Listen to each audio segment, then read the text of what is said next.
አዳዲስ መረጃዎችን ይዣለሁ ወደ እናንተ አደርሳለሁ። እነዚህም ፖለቲካዊ፣ ዲፕሎማሲያዊ፣ ቀጠናዊ የኃይል አሰላለፍና አጠቃላይ ዲፕሎማሲያዊ መረጃዎችን ለመከታተል ቻናሉን ሰብስክራይብ በማድረግ ቤተሰብ እንድትሆኑ ነው በአክብሮት የምጠይቃችሁ። በሰዓት ከያስኳቸው መረጃዎች መካከል ጽምዶን በተመለከተ የወጣ መረጃ አለ። ይህንን መረጃ ዋና ዋና ነጥቦቹን ወደ እናንተ አደርሳለሁ።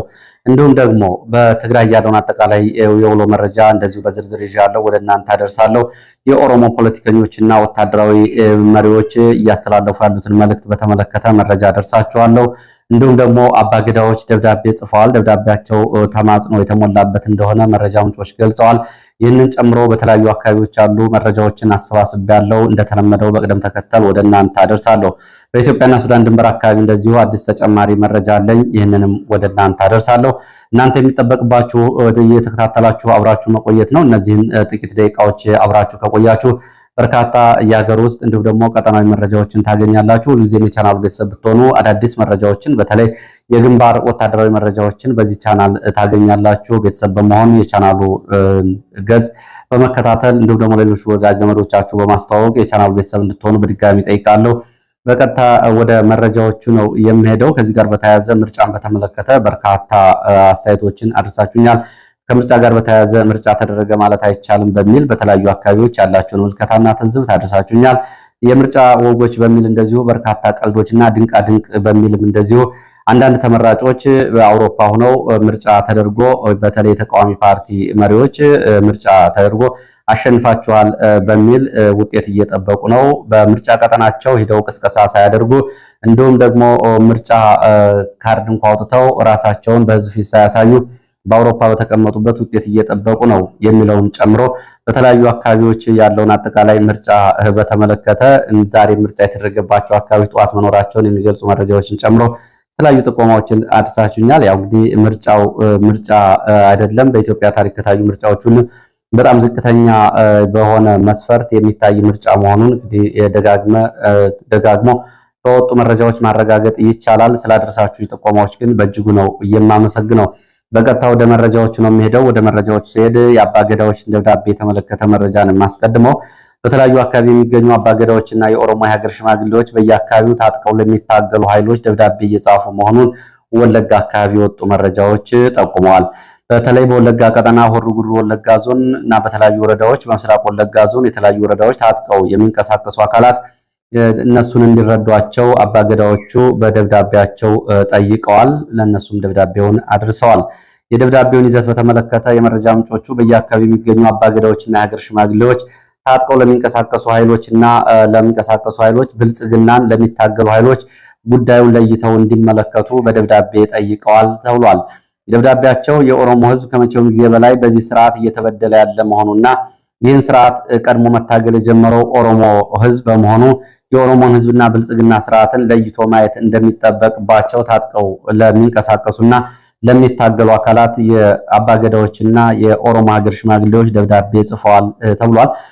በኦሮሞ እንዲሁም ኦሮሞን በአስገዳጅ ሁኔታ በተለይ በወለጋ ቀጠናዎች የስርዓቱ ደጋፊዎች በሚያደርሱበት ጫና ምክንያት ከዚህ ጋር በሚደርስበት ጫና ምክንያት ከስርዓቱ ሰዎች ጋር በአንዳንድ ስብሰባዎች በሚጠሯቸው ስብሰባዎች መድረኮች ቢገኝም ስርዓቱ ግን የነሱ እንዳልሆነና ስርዓቱ እየገደላቸው እንደሆነ እንዲረዱላቸው በደብዳቤዎቻቸው ጠይቀዋል።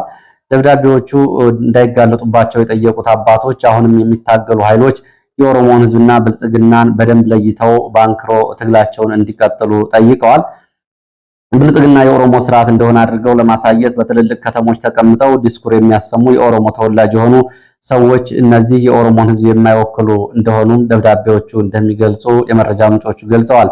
ይህ ስርዓት የኦሮሞ ስርዓት ነው ብለው በተደጋጋሚ ዲስኩር የሚያሰሙ ሰዎች የኦሮሞን ሕዝብ የፖለቲካ መነገጃ ለማድረግና ለራሳቸው ጊዜያዊ ጥቅም ሲሉ ይህንን እያደረጉ እንደሆነ ህዝቡና የሚታገል ኃይል ሊያውቅ ይገባል ሲሉ ነው እየጠየቁት። ያው ቀደም ብሎ በእርግጥ ይሄ ጉዳይ ግልጽ ነው።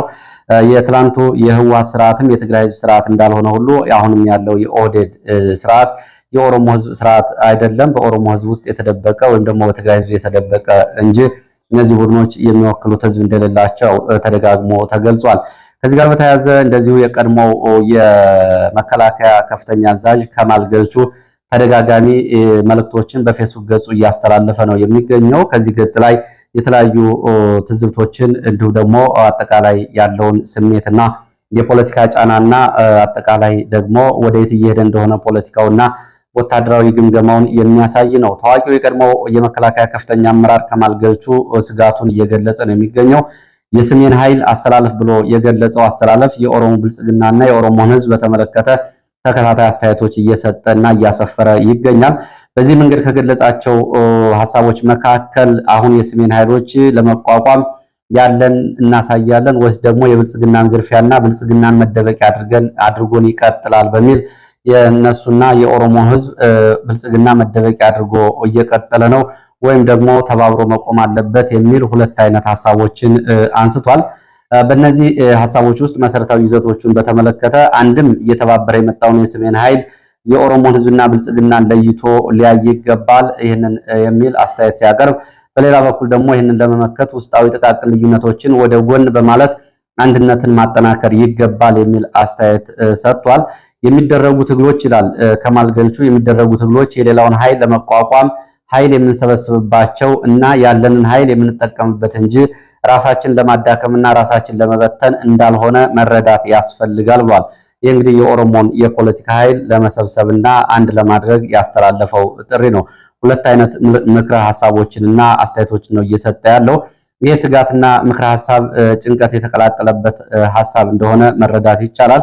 የኦሮሞ ብልጽግናዎች የሚነዙት ፕሮፓጋንዳ የሐሰት ቅስቀሳዎችን በመስማት ህዝቡ መዘናጋት እንደሌለበትም ከማል ገልቹ ጥሪውን አቅርቧል።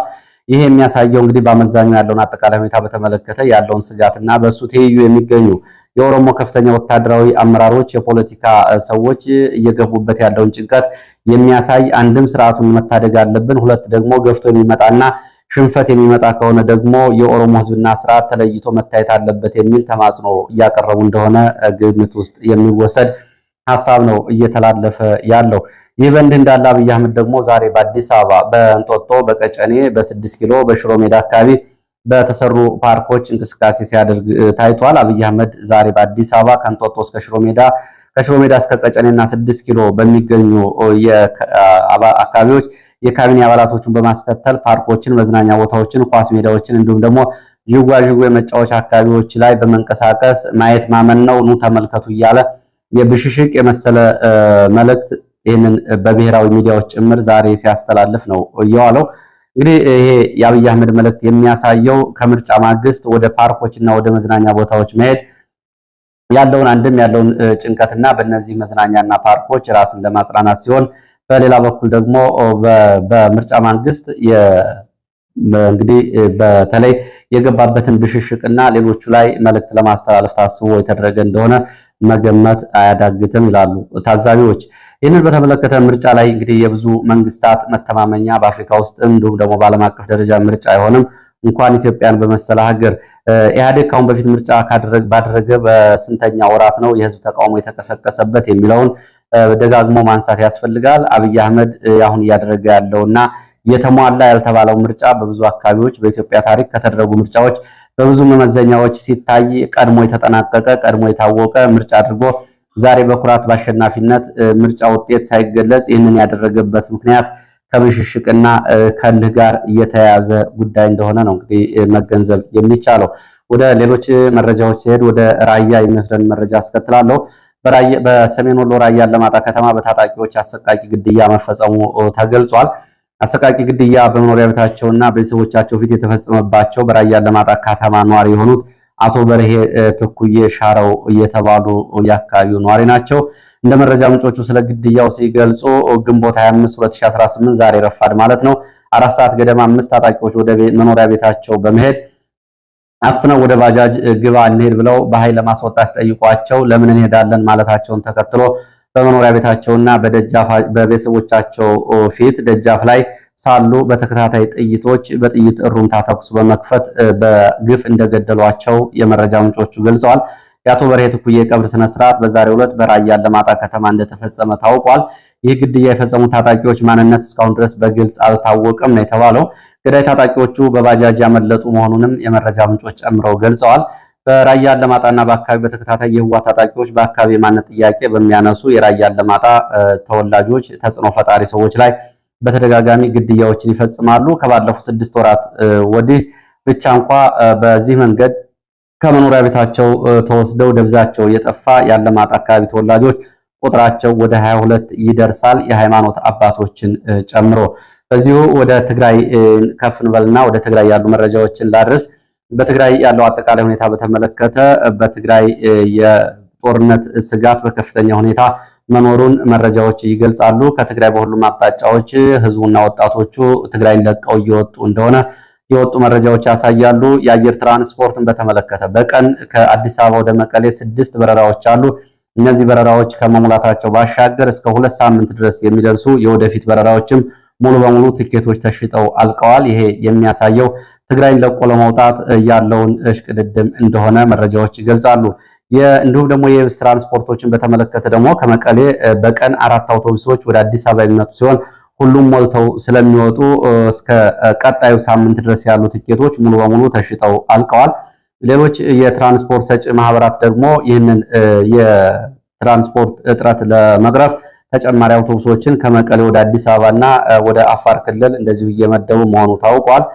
በዚህ በትግራይና በአፋር አካባቢ ከሸህት እስከ አብዓላ ድረስ በሚደረጉ የየብስ ትራንስፖርቶች መንገዶች እንዲዘጉ ህወሓት የትራንስፖርት ትስስር እንዲቋረጥ ትዕዛዝ ማስተላለፉንም የወጡ መረጃዎች ይገልጻሉ።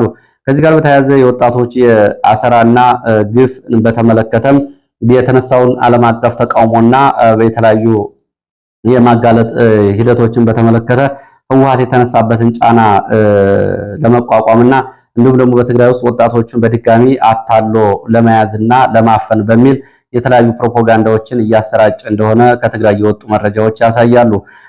ከነዚህ መካከል በበጋው ወቅት እጅግ በቂ የሆነ አቅም አሰልጥነን ጨርሰናል፣ አሁን አዲስ ታጣቂ አንፈልግም የሚል ፕሮፓጋንዳ፣ ይህም እንግዲህ ወጣቶች ተዘናግተው እንዲቀመጡ ለማድረግ እንደሆነ፣ አሁን የኃይልና የወጣት ችግር የለብንም፣ በቂ ኃይል አለን፣ ስለዚህ አዲስ ወጣቶችን አንፈልግም የሚል ከህወሓት ሰራዊት ጎን ቆመው የሚሰለፉ ኃይሎች በአፋር፣ በአገው፣ በፋኖ፣ በኤርትራ ኮማንዶዎችና ኃይሎች አሉን፣ ስለዚህ ብዙ ኃይል አንፈልግም፣ አሁን እኛ የምንፈልገው ኃይል ተጠባባቂ ኃይል እንጂ ፊት ለፊት የሚዋጋ ኃይል አይደለም፣ በቂ የውጊያ መሳሪያና ቁሳቁስ በሱዳንና በኤርትራ በኩል አስገብተናል፣ ስለዚህ አሁን የምናደርገው አዲስ አፈና የለም በሚል ወጣቶች ተረጋግተው እንዲቀመጡ ፕሮፓጋንዳ እየተሰራጨ ቢሆንም እውነታው ግን ወጣቶችን ለመያዝ የተሰራጨ ፕሮፓጋንዳ እንደሆነ ነው የተገለጸው።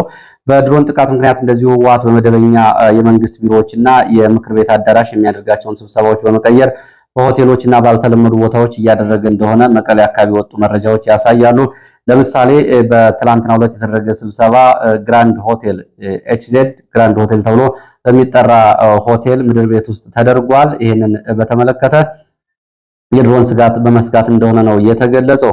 ሌላው በትግራይ እየተደረገ ካለው አፈሳ ጋር ህወሓትን ያስደነገጠ ክስተት በሚል ከወጡ መረጃዎች መካከል በወርቅ ማውጫ እና በወርቅ መፈለጊያ ጉድጓዶች አካባቢዎች የሚደረጉ አፈሳዎችና ገፈፋዎችን በተመለከተ በዚህ አካባቢ በወርቅ ማውጣት ስራ ላይ የተሰማሩ ምልስ የሚባሉ የቀድሞ ታጣቂዎችና ሚሊሻዎች አሁን ላይ አፈሳ ለማድረግ እነሱን ለመያዝ በሚንቀሳቀሱ ሚሊሻዎችና ታጣቂዎች ላይ በሚወስዷቸው እርምጃዎች ምክንያት በወርቅ ማውጫ ጉድጓዶችና አካባቢ እንዲሁም ደግሞ የቀድሞ ታጣቂዎች ላይ የሚደረጉ አፈሳዎች ጥንቃቄ የተሞላባቸው እንዲሆን በሚል ህወሓት አዲስ ውሳኔና አቅጣጫ አስተላልፏል።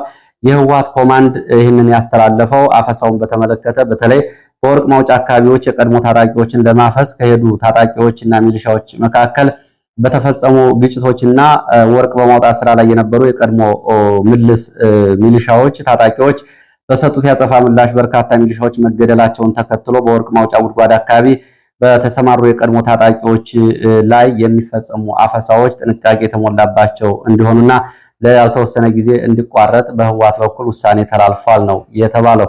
ወደ አርሲ ስንመለስ እንግዲህ በአርሲ ቀጠና በየቀኑ ከሚሰሙት ሰቆቃ መረጃዎች መካከል በዚህ በአርሲ በምስራቅ አርሲ በምዕራብ አርሲ እና በተለያዩ የዚህ ምስራቅ ሸዋ አዋሳኝ አካባቢዎች በሚገኙ አካባቢዎች በኦርቶዶክስ እምነት ተከታዮች ላይ የሚፈጸመው መጠነ ሰፊ ጭፍጨፋ ነው።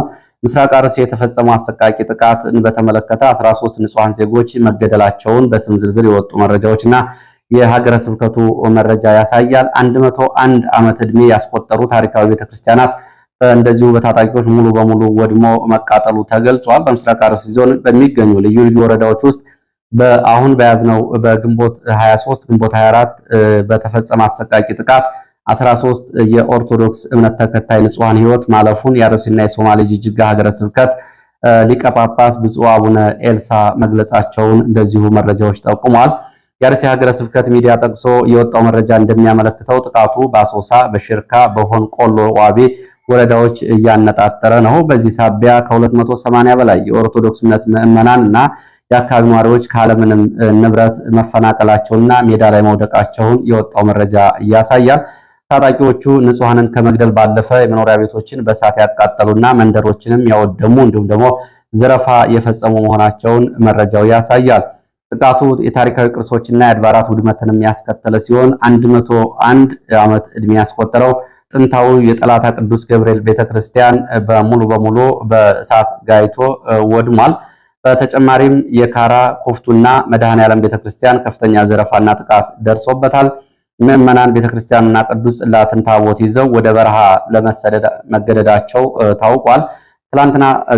ትናንትና ሌሊት በተፈጸመው በዚህ ጭፍጨፋ ህይወታቸውን ያጡ ሰዎች ስም ዝርዝር በጥቂቱ አቶ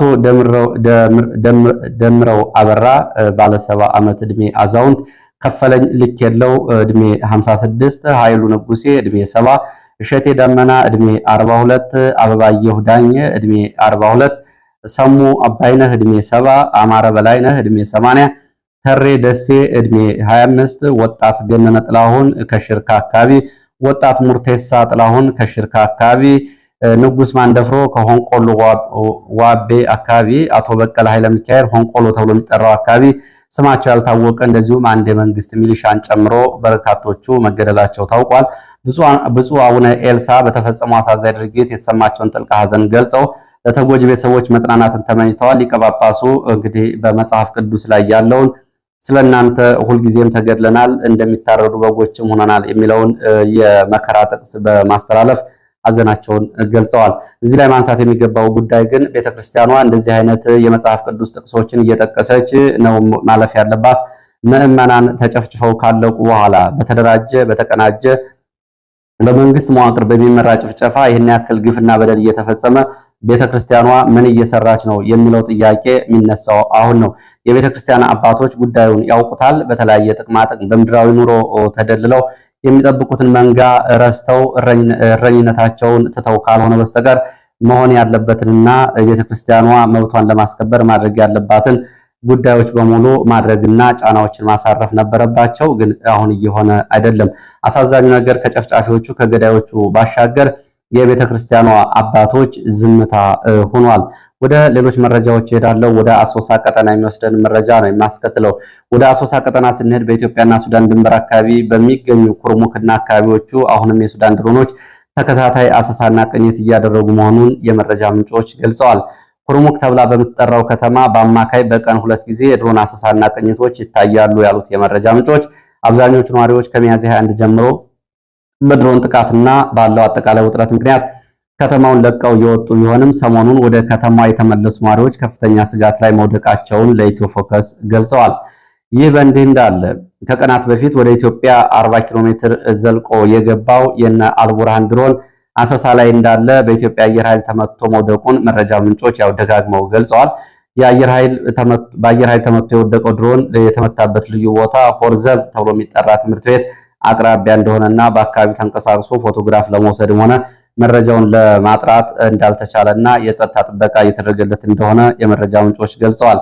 ይህ በእንዲህ እንዳለ በዚሁ ቀጠና ጀነራል መሐመድ ደጋሎ ታጣቂዎች በዚህ በኩርሙክና አካባቢው በኢትዮጵያውያን ላይ በደል እያደረሱ መሆናቸውን የመረጃ ምንጮች ገልጸዋል። የኢትዮጵያ ጦርና የአካባቢው የፖሊስና የብልጽግና የፖለቲካ መዋቅር ለሚቀርቡላቸው ቅሬታዎች ምላሽ እየሰጡ አለመሆኑም ነዋሪዎቹን አስቆጥቷል። በኢትዮጵያና ሱዳን ድንበር በአሶሳ መስመር በምትገኘው ኩርሙክ ከተማና አካባቢው ሰፍረው የሚገኙ የጀነራል መሐመድ ደጋሎ የአርኤስኤፍ ታጣቂዎች በኢትዮጵያ ንጹሃን ዜጎች፣ ነጋዴዎች ላይ ፍጹም አሳሳቢና ዘግናኝ ሰብአዊ በደል እየፈጸሙ መሆኑን ነው የአካባቢው የመረጃ ምንጮች ለኢትዮ ፎከስ እየገለጹት። ያው እንግዲህ የአባት እርግማን ያነሰው የአማት እርግማን ይጨምራል እንደሚባለው አይነት ነው። አሁን በኢትዮጵያ ውስጥ በታጣቂዎች በመንግስት የጸጥታ ኃይል በህዝብ ላይ የሚፈጸመው ግፍና በደል አልበቃ ብሎ ከቋንቋውም ከባህሉም ባዕድ የሆኑ ታጣቂዎችን የኮሎምቢያ እንዲሁም ደግሞ የዳርፉርና የኮርዶፋን ታጣቂዎችን እዚያም አካባቢ አምጥቶ አስፍሮ በህዝብ ላይ ግፍ እንዲፈጸም ማድረግ እንግዲህ የአባት እርግማን ያልበቃው የአማት እርግማን ይጨምራል እንደተባለው አይነት ነው እየሆነ ያለው።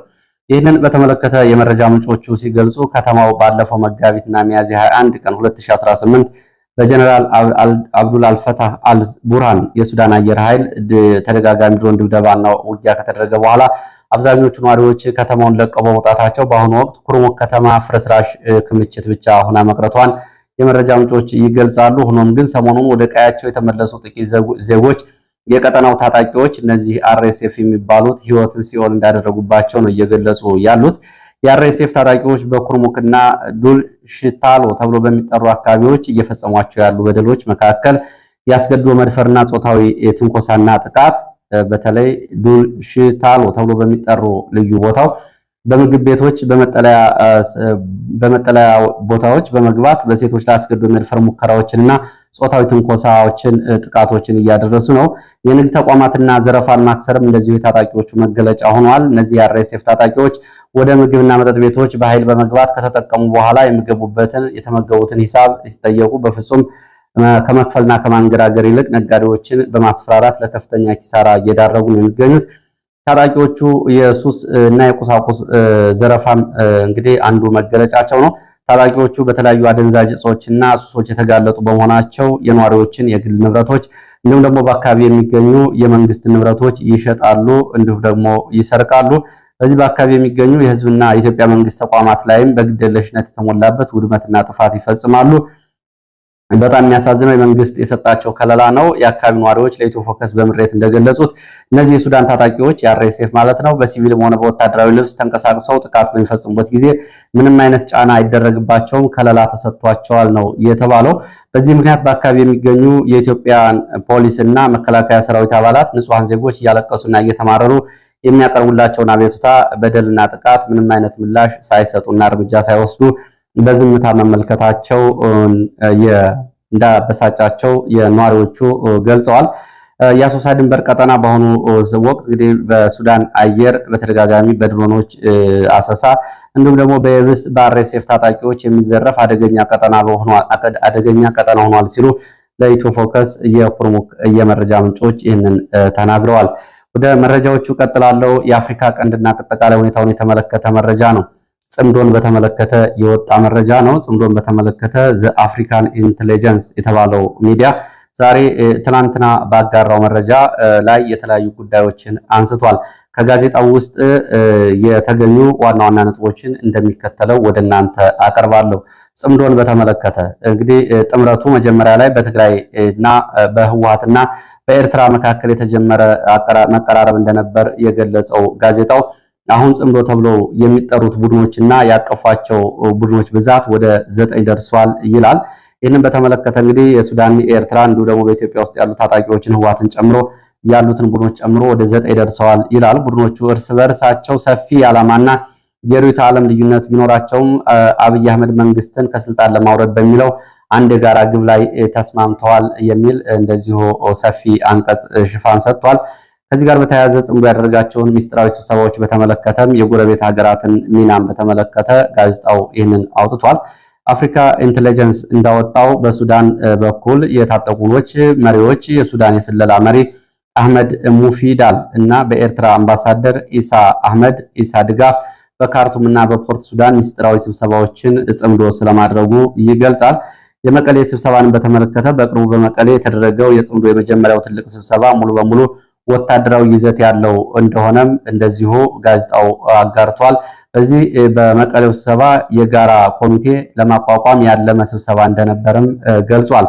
በጥምረቱ ውስጥ ያሉ ቡድኖችና የውስጥ አለመተማመን ደግሞ በከፍተኛ ደረጃ እያደገ እንደሆነ ነው የገለጸው ጋዜጣው። ከነዚህ መካከል ፋኖ፣ የኦሮሞ ነጻነት ሰራዊት፣ ኦነግ ሸኔ፣ ህወሓት የትግራይ ኃይል ማለት ነው፣ የኡጋዴን ብሔራዊ ነጻነት ግንባር የጥምረቱ የተካተቱ ቢሆንም በውስጥ ባለው ከፍተኛ ጥርጣሬና አለመተማመን ችግር ውስጥ ገብተዋል ይላል ጋዜጣው። ለምሳሌ ታሪካዊ ጠባሳዎችን በማንሳት የአማራ ተዋጊዎች ህወሓት ድሮ ወደ ነበረው ኢህአዴግ ዘመን የበላይነት ለመመለስ እየሞከር ነው በሚል ጥርጣሬ ውስጥ ወድቀዋል ይላል ጋዜጣው። ፋኖን በዚህ ምክንያት በልዩነቱ ወደ ሁለት ተከፍሏል። የፋኖ ልዩነት ከህወሓት ጋር ለመተባበር ፈቃደኛ የሆነና በወልቃይትና በተለያዩ ጉዳዮች ምክንያት ይህንን እየተቃወመ በሚል ፋኖም ወደ ሁለት ቡድን ተከፍሏል በዚህ ምክንያት ይላል ጋዜጣው። ሌሎቹ ቡድኖች ደግሞ እንደ አፋር፣ አጉጉሞ፣ ኦብነግ ያሉ ቡድኖች ጥያቄያቸው ከትግራይ መሪዎች ፍላጎት ጋር ፍጹም ተጻራሪ እንደሆነ ጋዜጣው እያነሳና የተለያዩ ሰፊ አተታዎችን አቅርቦ የወቅቱ ጂኦፖለቲካዊ ሁኔታዎችን በተመለከተ የተወሰኑ ጉዳዮችን አንስቷል ጋዜጣው። ትናንትና የተደረገው ምርጫ ተከትሎ በዚህ ምርጫ ውጥረት ሊያባብስ ይችላል ይላል። ምርጫው የብልጽግና ፓርቲ የሚያገኘውን ድል ጠቅላይ ሚኒስትር አብይ አህመድ ጠንካራ ወታደራዊ እርምጃ ለመውሰድ ሊጠቀምበት ይችላል ከምርጫው በኋላ በሚል ቀጠናዊና ጂኦፖለቲካዊ ሁኔታውንም ወደ አሳሳቢ ደረጃ የሚወስድ እንደዚሁ ትንተና አስቀምጧል። የአሰብ ወደብ ፍላጎት በሚለውም ጠቅላይ ሚኒስትር አብይ አህመድ የአሰብ ወደብን ለመያዝ ካለው ከፍተኛ ፍላጎት አንጻር ይህንን የተቃዋሚዎች ጥምረት እንደ ደህንነት ስጋት ወይ ደግሞ ፕሪቴክስት በመጠቀም ወደ ኤርትራ ድንበር ለመግፋት ሊጠቀምበት ይችላል ይላል። እንግዲህ ጋዜጣው ይሄ አቅም የሚጠይቅ ጉዳይ ነው። ያው የሀገር ውስጥ ሁኔታው ይታወቃል። ሌላው የአሜሪካ የጦር መሳሪያ እገዳ መነሳት ነው። የአሜሪካ በኢትዮጵያ ላይ ጥላው የነበረውን የጦር መሳሪያ ማዕቀብ እና እገዳ ማንሳቷ አብይ አህመድን የፌዴራል መንግስቱ ወታደራዊ አቅሙን ያጠናክረዋል፣ በርካታ የጦር መሳሪያዎችን እንዲሸምትና በፍጥነት እንዲያስገባ ያግዘዋል ይላል ጋዜጣው። ጋዜጣው አጠቃላይ ግምገማውን ሲያስቀምጥ ምንም እንኳ ይህ ጥምረት በወረቀት ላይ የመንግስት ስልጣን የሚፈታተን ቢመስልም በውስጡ ባሉና የቆዩ የብሔር ግጭቶች፣ የታሪክ ጠባሳዎች፣ የድንበር ውዝግቦች ጉዳይ በቀላሉ ሊፈርስ የሚችል ደካማ ጥምረት አድርጎ ጋዜጣው ይህንን ተመልክቶታል። ከዚህ ጋር በተያያዘ ባለፈው የኡመር ጊሌ የፕሬዝዳንታዊ ሹመት ላይ የአብይ አህመድና የሱዳኑ የሉዓላዊ ምክር ቤት ባለስልጣን ተገናኝተው ነበር። አብይ አህመድ ባለፈው ሚያዝያ 9 በነበረው የጅቡቲ ስብሰባ ላይ ጽምዶን እንዲያስቆሙ ሱዳኖችን ጠይቋል። ይህንን በጠየቀ በአምስተኛው ቀን አንዳርጋቸው ጽጌ የተገኘበት የጽምዶ ስብሰባ በፖርት ሱዳን መደረጉ ይታወቃል። ጅቡቲ ኢትዮጵያና ሱዳንን ለማደራደር ያው እንቅስቃሴ እያደረገች እንደሆነም መረጃዎቹ ገልጸዋል። ይህ ጽምዶን በተመለከተ የቀረበው መረጃ ከአፍሪካን ኢንተለጀንስ ዘገባ ላይ የተወሰደ ነው። ለሰዓት የነበሩ መረጃዎች እነዚህ ናቸው። ስለተከታተላችሁ በእጅጉ አመሰግናለሁ። በሌላ ተመሳሳይ መርሃ ግብር እስከምንገናኝ መልካም ጊዜ